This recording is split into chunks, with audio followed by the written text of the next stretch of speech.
Hello everyone, कैसे हैं आप लोग। तो आज की इस वीडियो में मैं आपके साथ डिस्कस करने जा रहा हूँ जुबिलेंट फूडवर्क लिमिटेड कंपनी के फाइनेंशियल रिजल्ट के बारे में।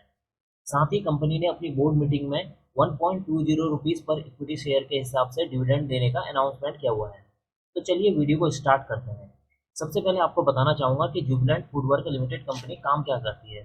Jubilant foodwork limited company Bharat की सबसे लार्जेस्ट फूड सर्विस कंपनी है। इस कंपनी के पास दो इंटरनेशनल ब्रांड्स डोमिनोज पिज्ज़ा और डंकिन डोनट्स की फ्रेंचाइजी मौजूद है इंडिया के अंदर। सब बात करते हैं कंपनी के क्वार्टरली रिजल्ट के बारे में। यहाँ पर मैंने कंपनी का जो क्वार्टरली रिजल्ट है उसे ओपन कर रखा है और यहाँ पर आप देख सकते हैं अभी जो क्वार्टर फोर का रिजल्ट आया है मार्च 2024, ये अभी का जो है क्वार्टरली रिजल्ट है। और यहाँ पर अगर आप सेल्स देखें तो सेल्स कितनी आई है, 1573 करोड़ की कंपनी ने जो सेल्स की हुई है। और अगर हम इस सेल्स को दिसंबर 2023 की सेल्स के साथ कंपेयर करें तो दिसंबर 2023 में जो सेल्स थी 1378 करोड़ की थी, जो कि मार्च 2024 की अपेक्षा जो है कम थी, यानी कि मार्च 2024 में जो सेल्स है वो बढ़कर आई है। अगर हम इस सेल्स को दिसंबर मार्च 2023 की सेल के साथ कंपेयर करें तो भी आपको देखने को मिलेगा कि मार्च 2024 की जो सेल्स है वो बढ़कर आई है मार्च 2023 की सेल्स से। अगर सेल्स बढ़ेगा यहाँ पर तो हो सकता है कि जो आपके जो एक्सपेंसेस हैं वो भी बढ़े। तो यहाँ पर आप देख सकते हैं कि जो मार्च 2024 के जो एक्सपेंसेस हैं वो है 1262 करोड़ के, जबकि दिसंबर 2023 में जो एक्सपेंसेस हैं 1098 करोड़ का यहाँ पर एक्सपेंसेस हैं। अगर हम इन एक्सपेंसेस को मार्च 2023 के एक्सपेंसेस के साथ कंपेयर करें तो मार्च 2023 में जो कंपनी के एक्सपेंसेस हैं 1052 करोड़ के हैं। इसका मतलब जो मार्च 2024 है उसमें एक्सपेंसेस बढ़े हुए हैं। एक्सपेंसेस इसलिए बढ़े हैं क्योंकि कंपनी की क्या हुई है, सेल्स से यहाँ पर बढ़ी हुई है। अब हम बात करते हैं ऑपरेटिंग प्रॉफिट की। तो ऑपरेटिंग प्रॉफिट जो निकल कर आ रहा है 310 करोड़ का कंपनी को जो है ऑपरेटिंग प्रॉफिट हुआ है मार्च 2024 के क्वार्टर में। और अगर हम मार्च 2024 के ऑपरेटिंग प्रॉफिट को कंपेयर करते हैं दिसंबर 2023 के ऑपरेटिंग प्रॉफिट से तो यहाँ पर 280 करोड़ दिसंबर 2023 में ऑपरेटिंग प्रॉफिट हुआ था। इसका मतलब ये है कि जो मार्च 2024 में ऑपरेटिंग प्रॉफिट जो है बढ़कर आया है।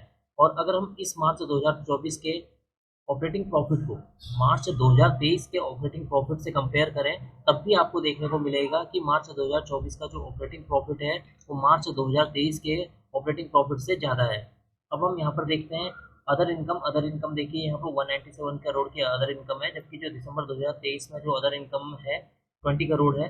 और अगर हम मार्च 2023 के साथ इसको कंपेयर करते हैं तो वहाँ पर जो है 20 करोड़ निकल कर आई हुई है। इंटरेस्ट देखें यहाँ पे इंटरेस्ट भी जो है 114 करोड़ यहाँ पर मौजूद है, जबकि दिसंबर 2023 में जो इंटरेस्ट था 62 करोड़। और मार्च 2023 में जो इंटरेस्ट है 53 करोड़। अब हम सीधे बात करते हैं प्रॉफिट बिफोर टैक्स की। ये प्रॉफिट बिफोर टैक्स यहाँ पर क्या है, प्रॉफिट बिफोर टैक्स का मतलब है कि जो कंपनी को जो टोटल प्रॉफिट हुआ है अभी इसमें कंपनी ने टैक्स पे नहीं किया है। तो मार्च 2024 में कंपनी का जो प्रॉफिट बिफोर टैक्स निकल कर आया है 224 करोड़ रुपए। और अगर हम दिसंबर 2023 में प्रॉफिट बिफोर टैक्स को देखें तो 86 करोड़ है। इसका मतलब ये हुआ कि मार्च 2024 में कंपनी का जो प्रॉफिट बिफोर टैक्स है में बम्पर कमाई हुई है कंपनी को। और अगर हम मार्च 2023 के जो है इसके साथ कंपेयर करते हैं तो ये 53 करोड़ निकल कर आया हुआ है, यानी कि मार्च 2024 में कंपनी की जो कमाई है वो बम्पर कमाई हुई है। कंपनी का जो प्रॉफिट हुआ है प्रॉफिट बिफोर टैक्स काफ़ी ज़्यादा आया हुआ है। अब हम यहाँ से सीधे देखते हैं नेट प्रॉफिट। नेट प्रॉफिट वो इनकम होती है जहाँ पर जो है कंपनी ने क्या किया होता है, अब टैक्स पे कर दिया था। यहाँ पर 7% का यहाँ पर टैक्स पे किया है। तो मार्च 2024 में जो नेट प्रॉफिट निकल कर आया है 208 करोड़ रुपए निकल कर आया है, यानी कि बहुत ज़्यादा है। और अगर हम इसी को जो है दिसंबर 2023 के साथ कंपेयर करें तो दिसंबर 2023 में नेट प्रॉफिट मात्र जो है 66 करोड़ का था। और मार्च 2023 में जो प्रॉफिट था 29 करोड़ का था। इसका मतलब है कि मार्च 2024 में जो नेट प्रॉफिट है काफ़ी ज़्यादा आया हुआ है, यानी कि ये नेट प्रॉफिट करीब जो है 7 गुना से ज़्यादा जो है बढ़कर यहाँ पर नेट प्रॉफिट देखने को मिला हुआ है। अब हम बात करते हैं ईपीएस की, earning per share. Earning per share क्या होता है कि कंपनी को एक शेयर पर जो अर्निंग हुई है उसे बोलते हैं हम अर्निंग पर शेयर। तो यहाँ पर देखें तो कंपनी की एक शेयर पर 3.14 रुपीज़ की अर्निंग हुई है।